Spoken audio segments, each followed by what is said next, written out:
Hello everyone, welcome to my channel.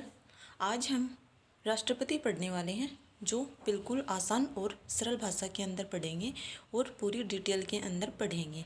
ठीक है, तो आपको क्लास को अंत तक देखना है और पूरा देखना है। बहुत ही आसान और सरल भाषा के अंदर विद ट्रिक के साथ बताऊंगी राष्ट्रपति को, जो आपके ऑल एग्ज़ाम के लिए बहुत ही ज़्यादा इम्पोर्टेंट है। तो चलिए शुरू करते हैं आज की हमारी क्लास। राष्ट्रपति भाग 5 के अंदर है। अनुच्छेद 52 से 151 तक राष्ट्रपति है। इनकी कौन कौन से संघ हैं राष्ट्रपति के, वो पढ़ लेते हैं। मतलब किस किस के अंदर क्या क्या है। कार्यपालिका, विधायिका, न्यायपालिका, इसको 3 भागों के अंदर बांटा गया है संघ को, जिसमें कार्यपालिका के अंदर है ना भाग 52 से 78 तक, अनुच्छेद 52 से 78 तक है कार्यपालिका। विधायिका 79 से 123 तक विधायिका है संघ के अंदर, और संघ की न्यायपालिका 124 से 147 तक है। CAG 148 से 151 तक है। कार्यपालिका के बारे में पढ़ लेते हैं, जिसके अंतर्गत राष्ट्रपति आता है। तो आज का हमारा टॉपिक राष्ट्रपति है, जिसको हम पूरी डिटेल के अंदर अंत तक पढ़ेंगे, और आपको क्लास को बीच के अंदर स्किप नहीं करना है, पूरी देखनी है, अंत तक देखनी है। ऐसे हैंड रिटन नोट्स आपको पूरे यूट्यूब के अंदर और कहीं पे नहीं मिलेंगे, इसी चैनल के अंदर मिलेंगे। तो आपको क्लास को पूरा देखना है, अंत तक देखना है। तो चलिए शुरू करते हैं। राष्ट्रपति भारत में ब्रिटेन के समान संसदीय शासन प्रणाली का अनुसरण किया गया, जिसके अंतर्गत समस्त शासन सत्ता को 2 भागों में बांटा गया है। नाम मात्र का प्रमुख राष्ट्रपति होता है, लेकिन उसकी शक्तियों का वास्तविक प्रयोग मंत्रिपरिषद के द्वारा किया जाता है, जिसका अध्यक्ष प्रधानमंत्री होता है। मतलब क्वेश्चन सीधा बन के आता है, नाम मात्र का प्रमुख कौन होता है? राष्ट्रपति होता है। ऑप्शन आ जाते हैं राष्ट्रपति, प्रधानमंत्री, राज्यपाल या मुख्यमंत्री। तो ये आपको क्या लगा के आना है? राष्ट्रपति लगा के आना है। लेकिन उसकी शक्तियों का वास्तविक प्रयोग मंत्रिपरिषद के द्वारा किया जाता है। मतलब कार्यपालिका की वास्तविक प्रयोग मंत्रिपरिषद के द्वारा किया जाता है, जिसका प्रमुख कौन होता है? प्रधानमंत्री होता है। भारतीय राष्ट्रपति के लिए अनेक शब्दों का प्रयोग किया गया है। राष्ट्रपति के लिए है ना भारत में कौन कौन से शब्दों का प्रयोग किया गया है वो देख लेते हैं। औपचारिक प्रमुख, रबर का प्रमुख, नाम मात्र का प्रमुख, राष्ट्र का प्रमुख, कार्यपालिका का प्रमुख, सर्वोच्च सेनापति, प्रथम नागरिक। भारत का प्रथम नागरिक किसे बताया गया है? राष्ट्रपति को ही बताया गया है। और राज्यपाल, गणराज्य का प्रमुख आदि की संज्ञा किसे दी गई है? राष्ट्रपति को ही दी गई है। आपको जो स्क्रीन के ऊपर दिख रहा है ना, उसका स्क्रीनशॉट ले लेना ताकि आप बाद में पढ़ सको। ठीक है। अनुच्छेद 52, भारत में एक राष्ट्रपति होगा। सीधे क्वेश्चन बन के आते हैं। अनुच्छेद 52 के अंतर्गत क्या लिखा गया है? और भारत में एक राष्ट्रपति होगा, ये कौन से अनुच्छेद के अंतर्गत है? तो आपको क्या करके आना है? अनुच्छेद 52 के अंतर्गत है। अनुच्छेद 53 में क्या है? संघ की समस्त कार्यपालिका शक्तियाँ राष्ट्रपति में निहित होंगी। जो संघ है ना, उसकी कार्यपालिका शक्तियों का प्रमुख कौन होता है? राष्ट्रपति होता है। ये कौन से अनुच्छेद के अंतर्गत है? अनुच्छेद 53 के अंतर्गत है। अनुच्छेद 54 में राष्ट्रपति का निर्वाचन मंडल है। इसमें लोकसभा के निर्वाचित सदस्य, राज्यसभा के निर्वाचित सदस्य शामिल होते हैं। केंद्र शासित प्रदेश दिल्ली तथा पुदुचेरी के विधानसभाओं के निर्वाचित सदस्य राज्य के रूप में सम्मिलित होते हैं। अनुच्छेद 54 के अंतर्गत है निर्वाचन मंडल। ठीक है, सीधा बन के आता है क्वेश्चन। अनुच्छेद 55 के अंतर्गत क्या है? राष्ट्रपति में निर्वाचन पद्धति औपचारिक प्रतिनिधित्व पद्धति, एकल संक्रमणीय मत पद्धति के द्वारा राष्ट्रपति का निर्वाचन किया जाता है। ठीक है। अनुच्छेद 56, राष्ट्रपति का कार्यकाल। राष्ट्रपति कितने साल के लिए चुना जाता है? ये कौन से अनुच्छेद के अंतर्गत है? अनुच्छेद 56 के अंतर्गत है।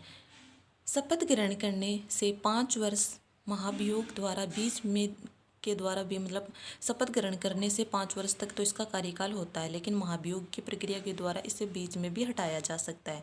राष्ट्रपति व उपराष्ट्रपति एक दूसरे को त्यागपत्र देते हैं।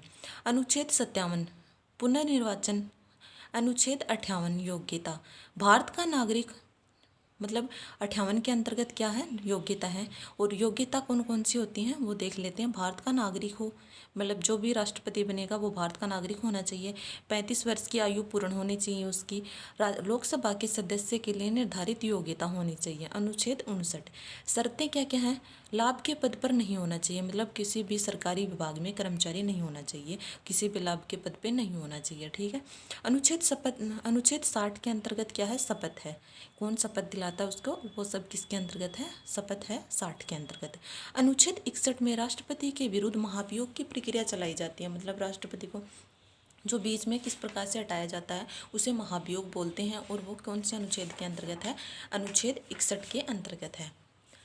इसके साथ ही राष्ट्रपति की सामान्य शक्तियाँ होती हैं, वो कौन कौन सी हैं। अनुच्छेद 108 में इसके अंतर्गत राष्ट्रपति संसद के साधारण विधेयक को लेकर दोनों सदनों में गतिरोध की स्थिति में उपयुक्त बैठक बुलाता है, जिसकी अध्यक्षता लोकसभा अध्यक्ष के द्वारा की जाती है। अनुच्छेद 111, इसके अंतर्गत संसद द्वारा पारित सभी विधेयक राष्ट्रपति की सहमति के लिए भेजे जाते हैं। मतलब अनुच्छेद 111 के अंतर्गत क्या है, इसके अंतर्गत संसद द्वारा पारित सभी विधेयक राष्ट्रपति की सहमति के लिए भेजे जाते हैं एवं राष्ट्रपति की अनुमति से विधेयक अधिनियम का रूप ग्रहण करता है। अनुच्छेद 123, राष्ट्रपति की अध्यादेश जारी करने की शक्ति किसके अंतर्गत है, 123 के अंतर्गत क्या दिया गया, मतलब राष्ट्रपति अध्यादेश जारी करता है वो किसके अंतर्गत है, 123 के अंतर्गत दिया गया है। राष्ट्रपति की विधायी शक्तियाँ कौन कौन सी होती हैं। अनुच्छेद 72 के अंतर्गत हैं विधायी शक्तियाँ, जिसमें क्षमादान की शक्ति है।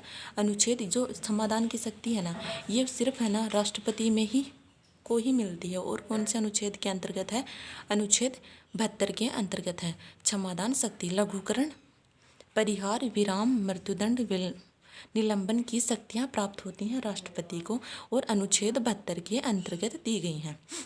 विधायी शक्तियाँ कौन कौन सी हैं राष्ट्रपति की। राष्ट्रपति के नाम से प्रतिवर्ष बजट जारी किया जाता है। राष्ट्रपति के पूर्व सहमति से समस्त धन विधेयक लोकसभा में रखे जाते हैं। राष्ट्रपति की सहमति पूर्व अनुमति से ही समस्त जो धन विधेयक आता है ना, उसे लोकसभा में किसकी अनुमति से रखा जाता है, राष्ट्रपति की अनुमति से ही रखा जाता है। आकस्मिक निधि पर राष्ट्रपति द्वारा नियंत्रण होता है। राष्ट्रपति तीनों सेनाओं का प्रमुख होता है। राष्ट्रपति तीनों सेनाओं का प्रमुख होता है। तीनों सेनाओं के प्रमुख नियुक्ति राष्ट्रपति के द्वारा की जाती है। वीटो शक्ति 3 प्रकार की होती हैं। वीटो शक्ति पूर्व निषेधाकार, निलंबनकारी शक्ति और जेबी वीटो, ये 3 वीटो होती हैं जिसे निषेधाकार शक्ति बोलते हैं। और ये किस में होती हैं, पूर्व निषेधाकार और निलंबनकारी और जेबी वीटो किस में है, वित्तीय शक्तियों के अंतर्गत ये सारी दी गई हैं। तो आपको देखना है और ध्यान से पढ़ना है किस प्रकार है, क्योंकि जो स्टेटमेंट में क्वेश्चन आते हैं ना उसके अंतर्गत ये ज़्यादा पूछे जाते हैं, इसलिए इसको ध्यान से देख लेना है, ठीक है। राष्ट्रपति की आपातकालीन शक्तियाँ। राष्ट्रीय आपात, राष्ट्रपति शासन, वित्तीय आपात। राष्ट्रीय आपात अनुच्छेद 352 के अंतर्गत है। राष्ट्रपति शासन 356 के अंतर्गत है और वित्तीय आपात 360 के अंतर्गत है। ये सीधे क्वेश्चन बन के आते हैं, राष्ट्रीय आपात किस में है, राष्ट्रपति शासन किस में है और वित्तीय आपात किस में है, तो इसको ध्यान से देख लेना है। राष्ट्रीय आपात अनुच्छेद 352 में क्या क्या दिया गया है, 3 आधार पर लगता है राष्ट्रपति शासन। राष्ट्रीय आपात 3 आधार पर लगता है, युद्ध के समय पर लगता है, बाह्य आक्रमण के समय लगता है और सशस्त्र विद्रोह के समय लगता है। जो 44वां संविधान संशोधन हुआ था उसके द्वारा लगता है राष्ट्रीय आपात। 1 माह के भीतर संसद के समक्ष रखा जाना आवश्यक है। जो राष्ट्रीय आपात लगेगा ना वो एक माह के भीतर संसद के समक्ष रखा जाना आवश्यक है तथा संसद दोनों सदनों के द्वारा अलग अलग विशेष बहुमत के संकल्प पारित करने पर राष्ट्रीय आपात जारी हो जाता है, ठीक है। 1 माह से पहले संसद के अंदर रखा जाएगा और उस वहाँ से पारित होने के बाद उसे राष्ट्रीय आपात घोषित कर दिया जाएगा।